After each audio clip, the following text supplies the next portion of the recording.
Vous restaure ce matin, que le Tout-Puissant exauce vos prières. Dis Amen avec moi. Amen. Il faut être attentif à ce message parce que ça va te faire du bien. Dans ce message, il y a beaucoup de miracles. Amen. Et j'ai la ferme conviction qu'après ce message, un grand miracle s'accomplira dans ta vie. Amen. Vous savez, nous sommes des anges. Quelqu'un dit avec moi, je suis un ange. Je suis un ange pour ma famille. Je suis même plus qu'un ange. Parce que dans le classement, il y a la race divine, la race angélique et la race humaine et la race angélique ensuite. Alléluia. Amen. Mais les anges sont tellement dans la pureté, sont tellement purs, qu'ils sont envoyés comme des messagers. Quand on dit ange, ça veut dire messager. Alléluia. Amen.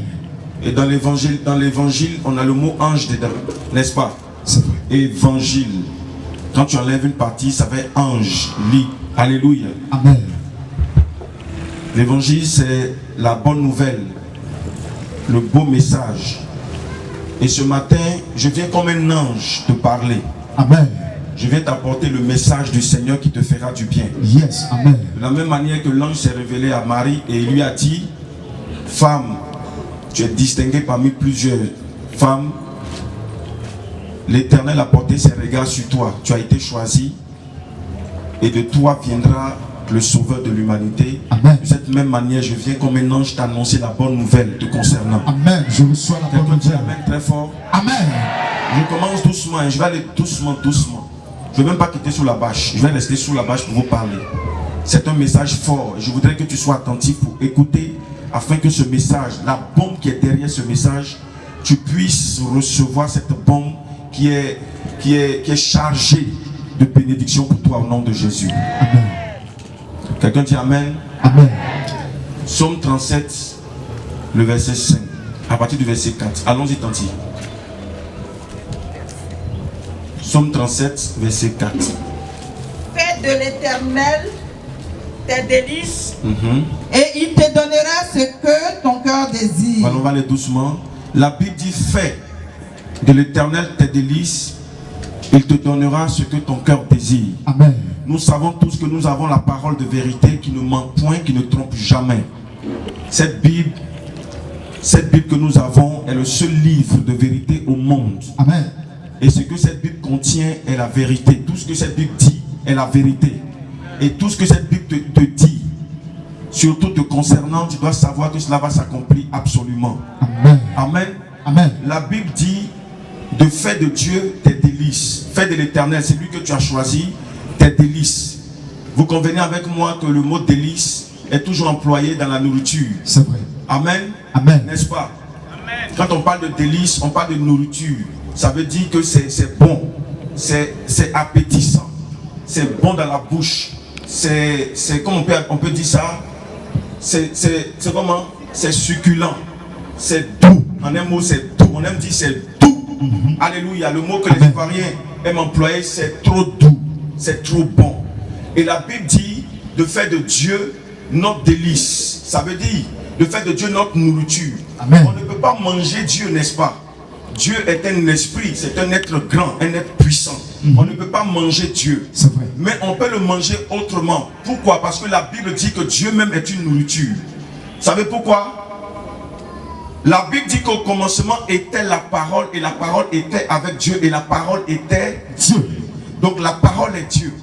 Ici, nous pouvons manger Dieu par sa parole. Parce que Amen. Dieu est sa parole. Yes. Quelqu'un me comprend ce matin? Amen.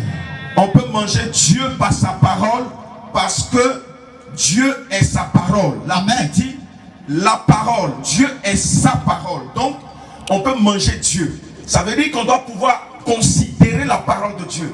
On doit consommer la parole de Dieu. Le chrétien doit consommer la parole de Dieu. Le chrétien doit apporter une certaine considération à la parole de Dieu. Il doit la consommer de tout son cœur, de toute son âme. Il doit aimer la parole. La parole doit être pour lui un délice. Quelqu'un a dit Amen. Amen. Et la Bible dit que si la parole de Dieu est un délice pour toi, alors Dieu promet de te donner ce que ton cœur désire. Amen. Si la parole de Dieu est pour toi une considération, tu privilégies la parole de Dieu, ce qui veut dire que tu prends un engagement à partir de ce moment-là, de permettre à Dieu d'agir dans tous les compartiments de ta vie. Amen. Dieu est sa parole. Et cette parole est une nourriture pour nos âmes. Alléluia. Amen. La nourriture de l'âme, la nourriture spirituelle, ce n'est pas autre chose. La nourriture spirituelle, c'est la parole de Dieu. La parole. Et celui qui prend la parole de Dieu, qui la consomme, qui en fait un délice, la Bible dit que Dieu promet de l'exaucer. Yes. Amen. Et il dit, le psalmiste ici dit, il te donnera ce que ton cœur désire. Ou en un autre mot, il te donnera ce que tu lui demandes. Il t'exaucera. Amen. Ça veut dire que si tu t'attaches à la parole de Dieu, pourquoi? Parce que la parole de Dieu te donnera les directives. C'est à travers la parole de Dieu que tu sauras comment marcher avec Dieu. Amen. La parole de Dieu renferme tous les secrets de la prospérité. Yes. La parole de Dieu renferme tous les secrets de la bénédiction. Amen. La parole de Dieu renferme tous les secrets de la gloire, la manifestation de la gloire de Dieu dans nos vies. Amen. Donc celui qui consomme la parole de Dieu, qui s'attache à la parole de Dieu, qui privilégie la parole de Dieu, doit s'attendre à l'exaucement Au nom de Dieu. Yes. Beaucoup de chrétiens n'aiment plus la parole. C'est vrai. Beaucoup de chrétiens ont leur Bible, même souvent même d'autres n'en ont pas. Beaucoup n'ont pas de Bible. Venir à l'église, recevoir et puis partir. Non, c'est une marche. Il faut être rempli de la parole. Il faut aimer la parole. Alléluia. Amen.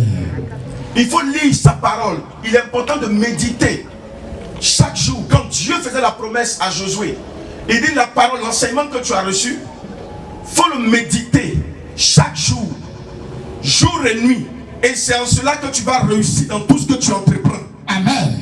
Alléluia. Amen. Donc la parole de Dieu nous donne des directives.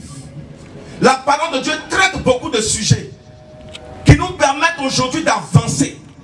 C'est pour cela que le chrétien doit aimer la parole de Dieu. Chaque jour, il est important d'ouvrir votre Bible pour la lire. Quelqu'un dit Amen avec moi. Amen. Ouvre ta Bible. Dis à ton voisin, ouvre ta Bible. Ouvre ta Bible. Aime ta Bible. Aime ta Bible. Elle renferme beaucoup de secrets. Amen.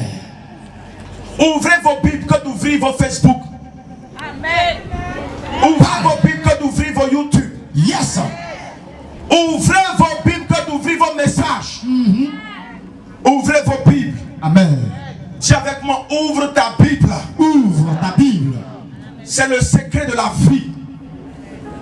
Ouvre ta Bible. Elle contient beaucoup d'orientation. Amen. Le premier prophète, c'est la Bible.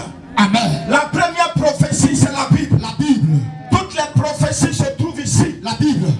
Le plus grand prophète, c'est la Bible. La Bible. Dis Amen avec moi. Amen. Amen. Ouvre ta Bible. Lis-la, médite-la jour et nuit et tu verras. Ce n'est pas anodin que quelqu'un prenne un verset et qu'il puisse méditer ce verset chaque jour. Souvent, certaines personnes pensent que c'est insignifiant. Prendre un verset et puis bosser ça chaque jour. Non, pourquoi?